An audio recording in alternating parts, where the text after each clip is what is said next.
You are listening to last month's Patreon Party People podcast, which goes up for free on a 1-month delay. If you would like to listen to the most recent podcast the moment it goes live, simply visit patreon.com/blazehedgehog and pledge $1 a month or more.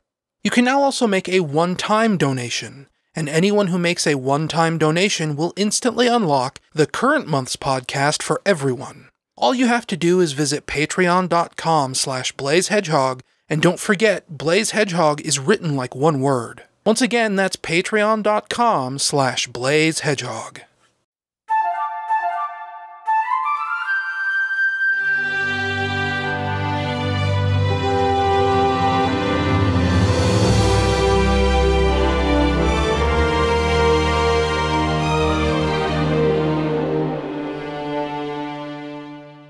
Hello and welcome to the Patreon Party People podcast for March 9th, 2017. I am, of course, the owner and host of this Patreon. Well, is it really fair to say that I'm the owner of this Patreon? I mean, it's my Patreon profile, but I'm not really, I don't know, that's a weird thing to me. But anyway, I'm Ryan Bloom, or Blaze Hedgehog, or, I don't know, you make up a name. And maybe I'll answer to it. There's no guarantees though, but maybe I'll answer to it. Hi guys, hi everyone out there listening on the internet. It's a little later than I would have liked to put this podcast out. I've been in my head for like 2 months now that I need to stop letting these podcasts wait until, I think usually the last few months I've been waiting until around the 7th or even the 8th to get these podcasts out. It is currently the 9th. I hate that. Normally, I like to get these podcasts out no later than, say, the 5th of the month every month. And for whatever reason, the thoughts I've been having, the effort I've been putting towards to getting these podcasts out as soon as possible has just kind of been flailing and not really working. So my apologies on that front. You know, I'm not entirely sure how many people listen to these. I'd actually check right now, because as you know, I've been posting these on YouTube for a little while when they go free, and I do think that I have probably like 100 regular listeners, maybe, roughly, around there, which is pretty cool. I mean, it sure beats the, gosh, what do I have, 15 Patreon supporters, and, you know, to be quite honest, I think probably less than half of my Patreon supporters actually listen to this podcast, but that's fine. You know, that's just how it is. That I kind of expected that when I started doing this podcast. It doesn't bother me that much. So yeah, hi. Hey, I guess we'll get right into the news of things, and the news is, looks like I'm still moving to Nevada. I don't know if I was clear last month. Last month was kind of a blur in regards to the podcast, but I wasn't entirely sure if I was moving to Nevada. You know, it was always like this 90-95% thing where, you know, we were kind of waiting to see if something else would come through for us to make up the money we're losing by the rent going up.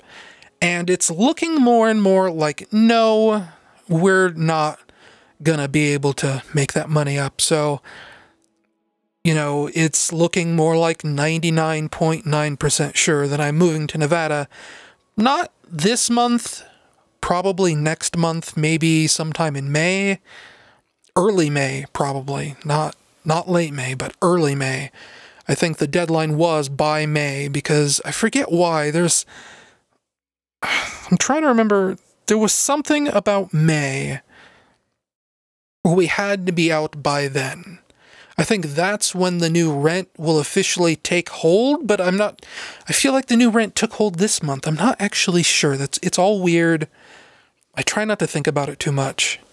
I am starting to feel a little bit better about leaving Colorado. You know, things get time to stew. You kind of get over it. You learn to accept it, even if you don't necessarily like it. Because, you know, you think about it more and more. We've lived in this house 24, I think by October, this would have been our 25th year. here in this house. It's an old farmhouse from the Erie coal mine, which is a town like 15 miles to the east from here. This was originally the landlord's old house. And when they moved it here to this town in the 70s, they built on this addition. There's all these extra rooms, but half the house is still this tiny, cramped little farmhouse. And in the 24 years we've lived here, they haven't really done much in the way of renovations. So, you know, it's starting to feel a little dilapidated in certain ways. If something breaks, more often than not, we're the ones who pay to fix it. So, you know, I talked about the pipe that burst in the basement in, what was it, December last year, that we didn't find it. It wasn't December last year, was it? Gosh, when did that pipe burst? I think I found out about it just after Christmas 2015, right? 2016? No, 2015. And we put measures in place to try and mitigate the damage the leaky pipe was doing. We didn't get around to fixing it probably until like March or April 2016. And that's something we had to do ourselves. That's, you know, mainly because we also didn't tell the landlords about it. That's a whole separate thing. Our landlords are kind of weird. But in general, they don't upkeep this house as much as they probably should have. They're supposed to paint every 7 years, and they've only painted once, and that was like 10 years ago. We have doors. There's a door leading outside here in the back room where my computer is. That's literally just falling off the hinges. That's how dilapidated things are getting around here. So maybe it's better that we move out. You know, maybe it's a good idea to get out of this house before it crumbles in on top of us. But, you know, again, 24 years, there's a lot of clutter in this house. There's a lot of things we've held on to.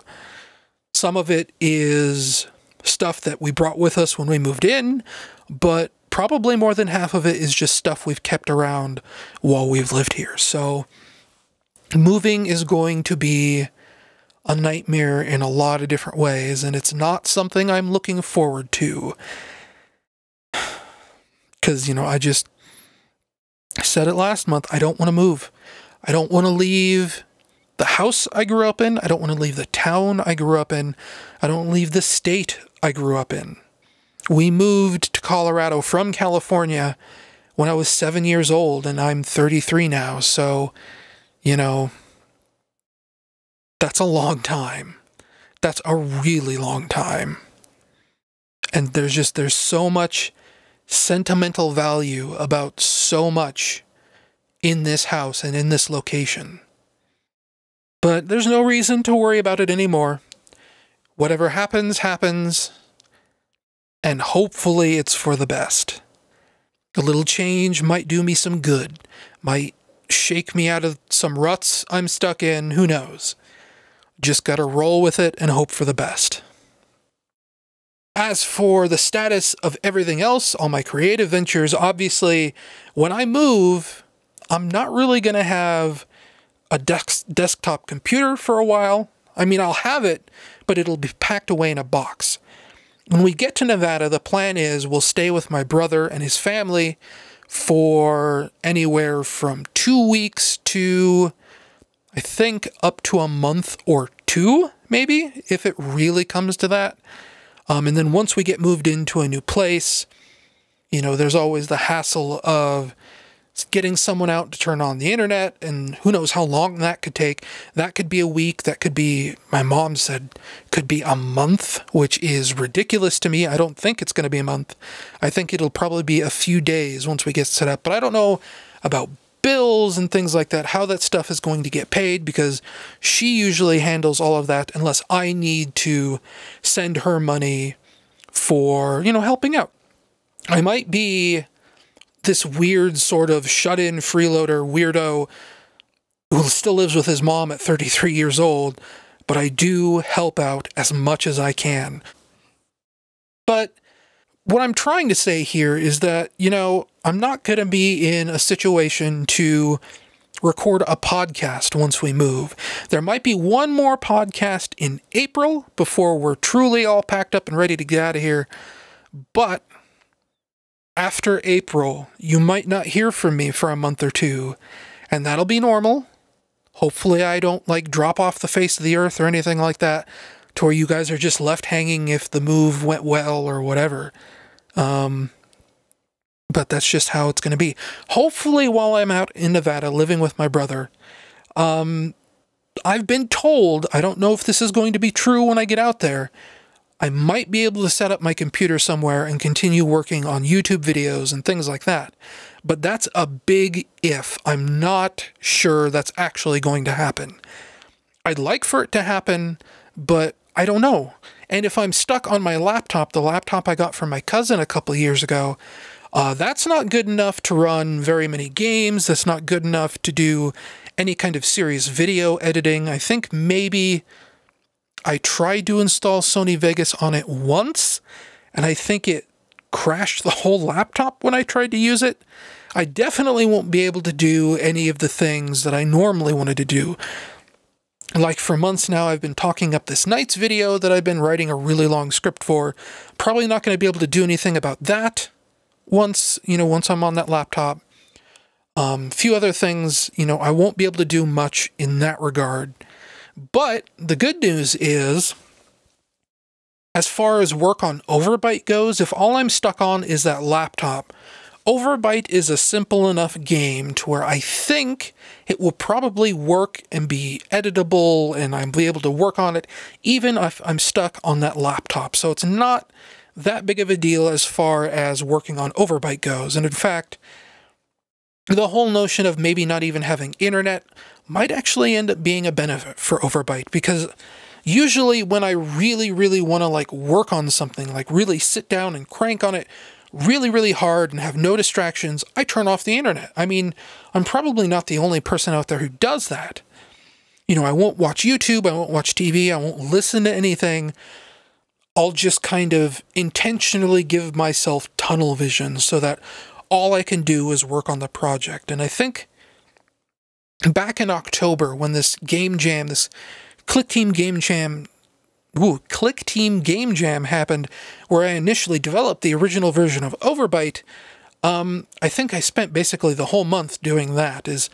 I was just in super focus mode, where, I didn't have any internet, I didn't have anything. I just worked on the game from the moment I woke up to the moment I went to sleep.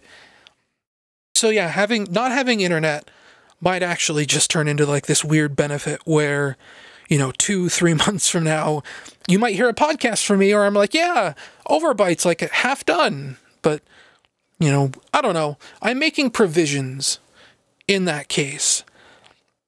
I'm going to be downloading, like, a bunch of YouTube videos so that I have them while I don't have internet. Just because, in case I'm bored, because YouTube has kind of become my media ingestion machine, I guess.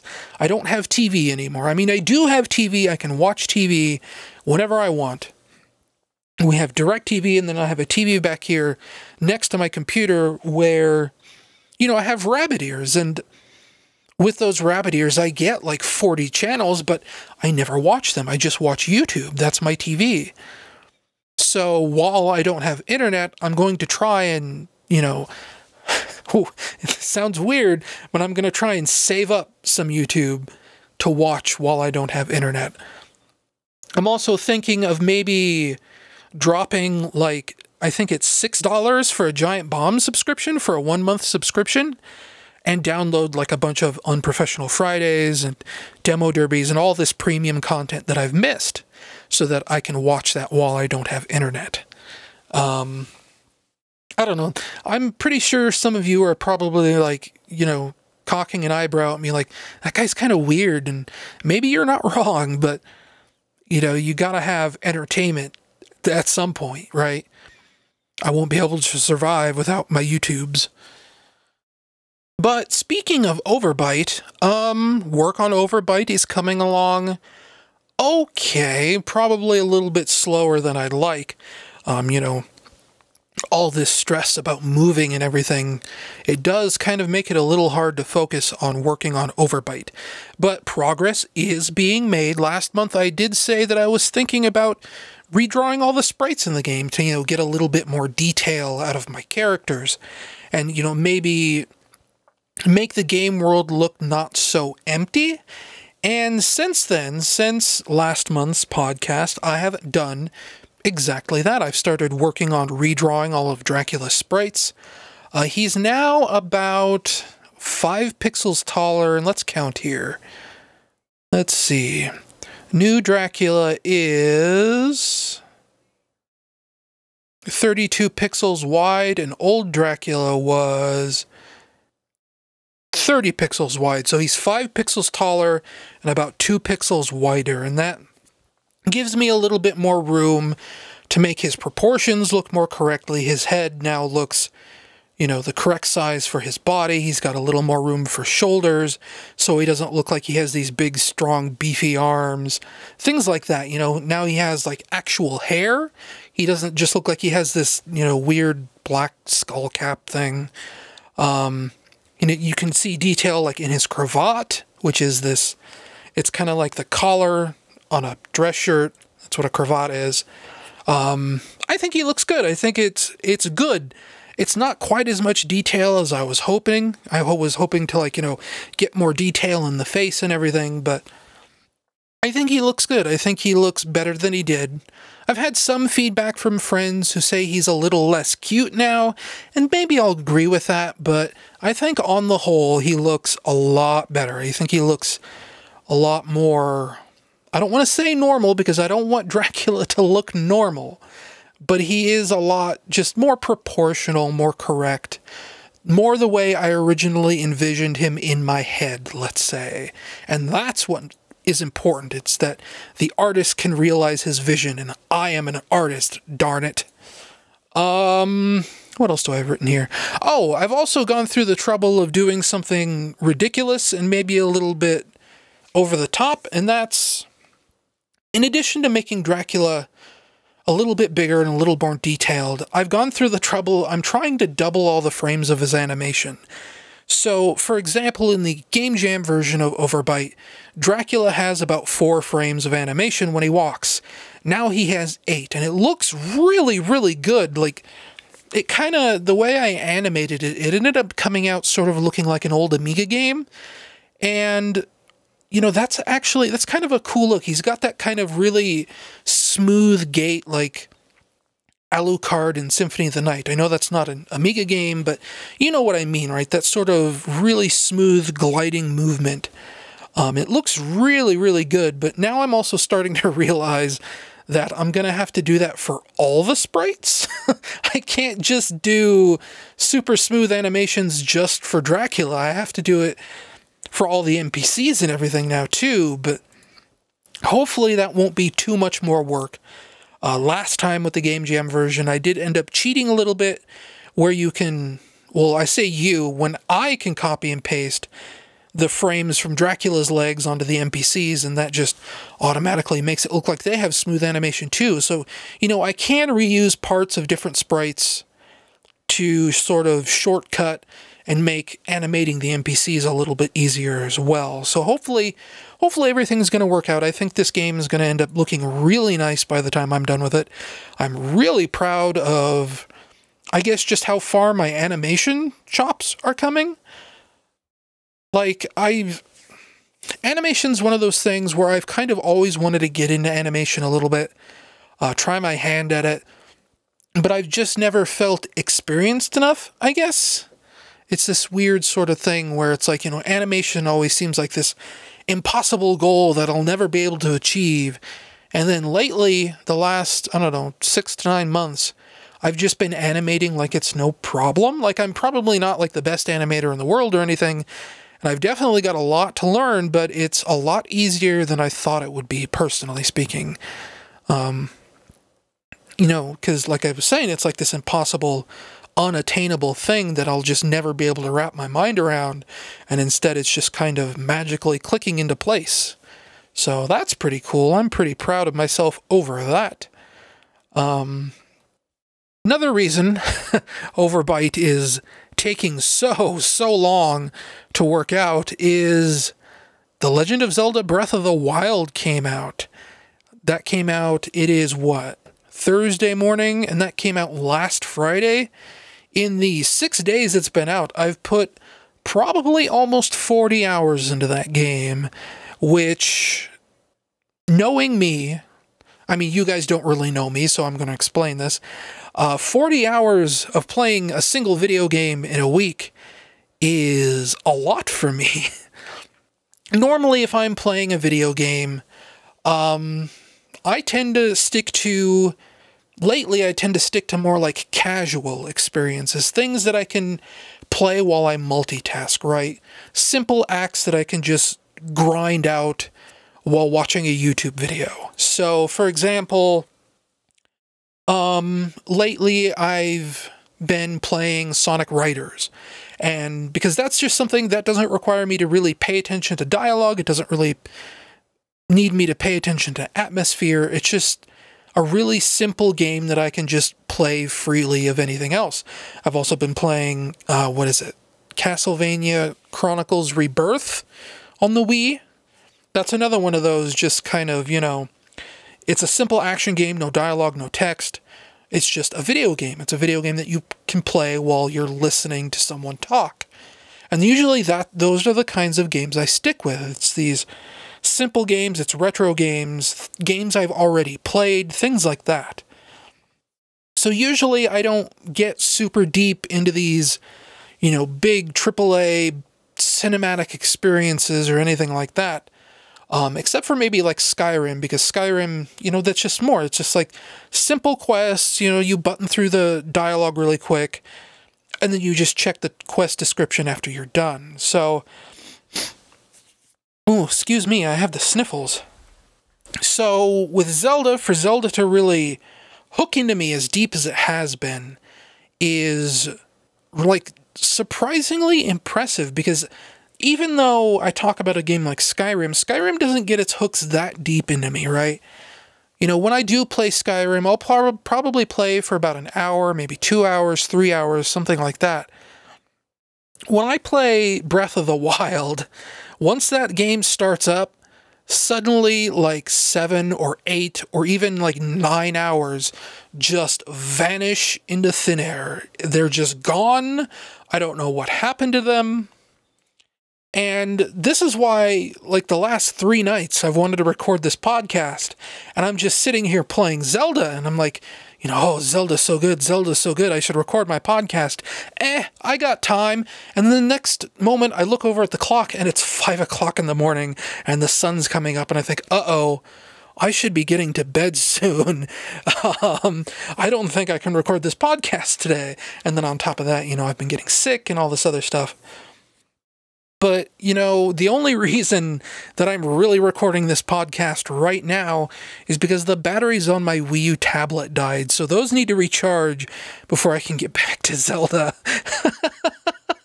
Obviously, a full review is going to be coming at some point in the future for TSSCnews.com, but I suppose if I had to really talk about one thing early to give you, sort of a taste of what this review might contain, I don't know if anyone really remembers, but back when Grand Theft Auto 3 first came out on the PlayStation 2, obviously that was sort of the genesis of the modern open world sandbox, I guess if you want to call it. It's kind of a genre, right? And it was really praised for the fact that you could sort of tackle mission objectives any way you wanted, right? So my classic example that I use over and over and over again is there's this guy who owns a strip club, and he's named Luigi. And at some point in Grand Theft Auto 3, like really early on, so this isn't really a spoiler or anything, you get a mission where you have to go kill Luigi. And the way the game is set up, it doesn't really tell you how to kill Luigi. In fact, it starts you like halfway across the city from Luigi, and it says, okay, just go kill him. And from there, you can kind of just do whatever. You don't have to kill him in a certain way. If you want to, go grab a sniper rifle and park out like a block away and wait for him to get out of his strip club and then pop him as he's getting into the car, you can do that. If you want to steal one of his cars while he's in the strip club, go booby trap it with a bomb and then drive it back, you can also do that.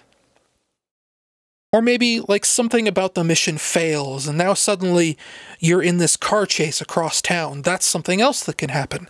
So Grand Theft Auto 3 was this game where you could really just sort of define your own playstyle using the tools that were given to you, right?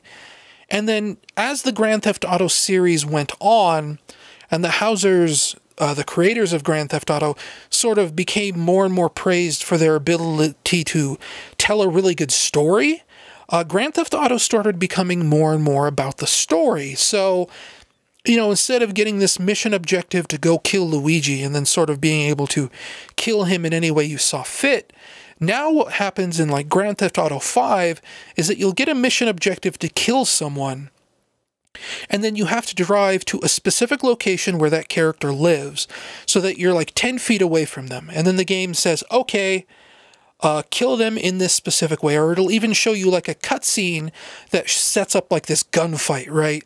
Where it turns into a cover shooter and you have to go through like almost this level with all these thugs and goons. And it's this big cinematic shootout that finally culminates in you killing this character with your gun. And there's no other way you can kill that character except with your gun, because that's how the storyline plays out. You have to follow the story. You have to, you know, there's all this drama that needs to come to a head where, you know, they have to have this big emotional scene where you're going to shoot this guy. And that kind of sucks in a way, because it means that the Grand Theft Auto series has kind of lost a little bit of that freedom that defined itself so many years ago. And because it's Grand Theft Auto and because it's sort of this leader of the sandbox genre, that sort of effect trickles down to all these other open world games that just become about like this big cinematic storyline where the open world is almost kind of this set dressing in the background that doesn't really matter. It's just something to distract you in between cutscenes. And what Breath of the Wild does is it kind of goes back to that Grand Theft Auto 3 system where you're just sort of given a mission objective, and how and why and what you do to complete that mission objective is kind of just left up to you. It says, you know, it's not really looking for you to follow the storyline. It's just looking for you to tick a box that says, you collected this item, this enemy is dead. It doesn't really care how you do it. And that's really cool. It ends up feeling so freeing, and you're so open to explore so many possibilities. And the game is actually, the other part of the thing that makes Breath of the Wild so good is that the game is actually built to encourage experimentation. Instead of just having, you know, guns and everything and cars, Breath of the Wild really gives you these tools that let you sort of manipulate the environment, and it gives the world this really tangible, realistic feeling when you know that, you know, if you see a tree and you have an axe, you can cut down that tree. And if you take the log that comes from that tree you cut down and you cut the log, then you get stacks of wood. Now that you have stacks of wood, you can build a campfire. And if you have a campfire, then you can do all this other stuff. You can cook and you can, you know, fast forward time and all this other just like really cool stuff, almost kind of like a survival game, but not really, because Breath of the Wild isn't about surviving. It's just more about the freedom to play the game as you see fit. You know, you get magnets, you get to set things on fire, you get to explode stuff with bombs, and the world is just really set up to use these tools really well, and it makes you feel so connected to the world. And that's on top of having like really super smart artificial intelligence that's just really fun to play around with. It has so much like emergent behavior, to use kind of a game design buzzword, I guess, or buzz phrase. You know, obviously Breath of the Wild borrows a lot from games like Skyrim and The Witcher 3, but it only really does that just so it can run circles around them. It is such a good game. And I'm in awe of how intricately crafted this world is and how much control you have over playing around in it, right? Breath of the Wild feels more tangible and real and alive than I think any open world game I've ever played.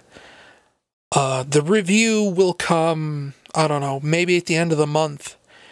Like I said, I've put about almost 40 hours into the game, and I think I'm only like a fourth of the way through. So, we're talking a game that might take me 120 hours to complete if things keep going at the pace they're going. But the general feeling I have right now at about 40 hours into the game is that, this might be a little hyperbolic, but this might be the best game Nintendo has ever made in the history of that company. That's how good Zelda is.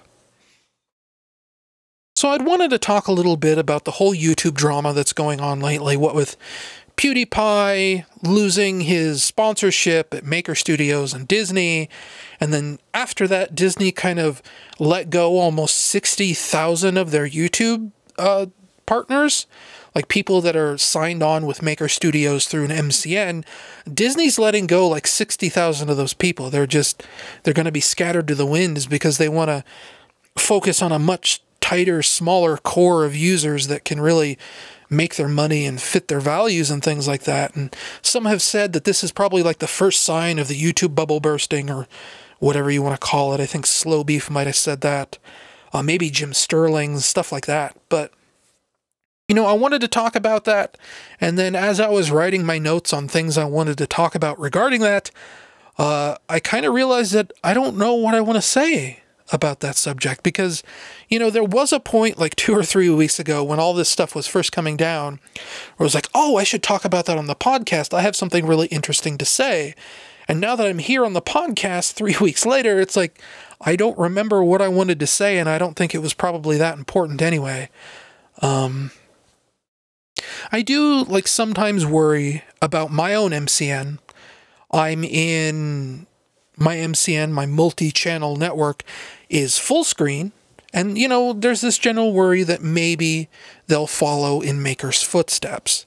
Maybe, maybe I'll get kicked out of full screen and I'll have to fend for myself, or I'll have to switch to new MCN. I think with full screen, my contract was for 2 years and they never really had me re-up for any longer than that. So I might actually just be out of contract with them right now. Or maybe I have to request a change of contract. Who knows? But, if I was kicked out of my MCN, if I was kicked out of full screen, that would definitely be kind of bad. But, half the reason I started this Patreon is because my YouTube money was starting to dry up. For about 2 years, I'd really come to rely on my YouTube money. It was kind of like, I don't want to say it was a major point of income, because it wasn't really that much money, but it was income. It was income I didn't want to lose, let's say. And the fact that, if I lose full screen as my MCN, that would be a problem. But obviously I have this Patreon now. I started this Patreon to make up for what I was losing in YouTube because, oh, excuse me. If you didn't know, what happens on YouTube, I don't know if I'm really allowed to talk about this or not, but I think I am, as long as I don't get specific about numbers. But every Christmas, there's kind of this rush for advertising money, right? So, I don't know if it's called your CPM or what, but how much money you get from YouTube advertisements goes up around Christmas, just naturally. Because, more companies are buying advertisements, and that means as someone partnered with an MCN on YouTube, you get more money. And then January hits, and your YouTube money, basically gets cut in half. And what was happening to me is that every time my YouTube money would get cut in half, it would never really recover. And so, year after year, I was slowly making less and less and less and less money. And that was normal. The reason I wanted to get on YouTube monetization, that's a hard word to say, YouTube monetization, is because you know, I had a really popular video. I had that Sonic 06 video that was getting, you know, hundreds of thousands of views. It was still getting like 12,000 views a month. And that was, you know, something that people were saying, oh, you know, you could make money on that. You should get on YouTube monetization. And, you know, the video had been out for 4 years, but I still got on it anyway. And after that Sonic 06 video that became so super popular, it's like my most popular video on my channel right now, still, after all these years. After that came through, I just lost my train of thought. Obviously, okay, I remember what I was saying now. Obviously, I didn't really have a hit on that scale again after I did that Sonic 06 video. So naturally, my earnings over time, year after year, would be slowly going down. So eventually they reached a point where they were getting like dangerously low. I thought, okay, you know, I'm not making as much money from YouTube as I was. I probably never will be. So I had two friends start a Patreon, Drac and Shenaniganza, or I know him as Meowtwo. I mean, that's kind of like an old IRC name he had at one point. Probably most people know him as Shenaniganza, or Shen, more specifically. They both started Patreons, and they seem to be doing well on Patreon. So I figured, okay, maybe I should get on the Patreon boat too, and now I have that supplemental income. So, you know, if it really comes down to it, if full screen kicks me off, it's probably not going to be the end of the world for me, but it is going to be a big problem, especially because last month I had that big Sonic Adventure video, which, you know, we'll say earned me a fair amount of money, enough for a rainy day, let's say. You know, between the Sonic Adventure video and the Sonic Utopia video blowing up, you know, I think I did in 1 month something like 370,000 views, so that's a non-insignificant amount of YouTube ad revenue. And, you know, I was talking about it last month about how the bar graph just kept going up and up and up and up. It finally did peak at some point, and now I'm basically back where I was in January, let's say. So, you know, I peaked, I had my 10 minutes of fame, and then that went away. But in general, you know, I'd like to stay with full screen if that's at all possible, is what I guess I'm trying to say here, because I like full screen. They haven't really been the most hands-on with me, and if Slow Beef, the sort of so-called father of Let's Play, who's been sort of behind the scenes at the forefront of a lot of this YouTube monetization stuff and whatever else, he says he wrote an article for Polygon some point a couple weeks ago talking about the whole PewDiePie thing and, you know, like I said, the possible bursting of the YouTube bubble, as it were. And the way he tells it, a lot of YouTube MCNs aren't really that hands-on with their users anyway. And I know full screen hasn't really been that hands-on with me anyway. And I kind of like that. I kind of like having autonomy, I guess. Because, you know, as much as I like the money I get, I also don't really want to be managed. I don't want to have to be beholden to standards or whatever, because, you know, if you know my YouTube channel, it's pretty loosey-goosey. I'm not really pigeonholing myself into one specific category. I don't do Let's Plays very often. I try and do editorial content, like reviews and stuff, but even those usually will fall by the wayside for months and months and months. I just did a tutorial video. Sometimes I upload music. Sometimes, you know, I upload podcasts on there. It's kind of this big sort of jumbled mishmash of just whatever I think is interesting at that particular moment in time. And I suppose in some way that's like a metaphor for my life or whatever, but you get what I mean, right? I don't want someone telling me, oh, you're not hitting your numbers this month, get your numbers up. Like, no, like when I signed up for full screen 3 or 4 years ago, that's kind of what I worried that they were going to be like. And the very first email I got from full screen kind of sounded like that. They were like, you know, we would prefer it if you upload one video every 2 weeks minimum, but really it's just, we just want to make sure that you're active. And I think, okay, that's cool. I can look active. So, you know, what I really think all of this was is that Disney is just finally kind of asserting their Disney-ness within Maker Studios. Again, going back to the article Slow Beef wrote for Polygon, Disney is a company that likes to control their image. They're very family friendly. They're very all-inclusive. So for PewDiePie to be kind of running his mouth and making these like super inappropriate jokes, obviously Disney's not going to play ball with that. And then I think on some level they realized at some point, they're like, oh no, we have like 60,000 people partnered with Disney and we don't really have any control over them. And I think someone at Disney finally realized that was a bad thing, because Disney is a company that likes to control people who work for them. So them, cutting ties with 60,000 people is just them saying, wait, that's right, we're Disney, this is how Disney runs a company, so let's do this the Disney way. I don't think Fullscreen is going to follow suit. I don't think Machinima is going to follow suit. I don't think Screenwave Media is going to follow suit.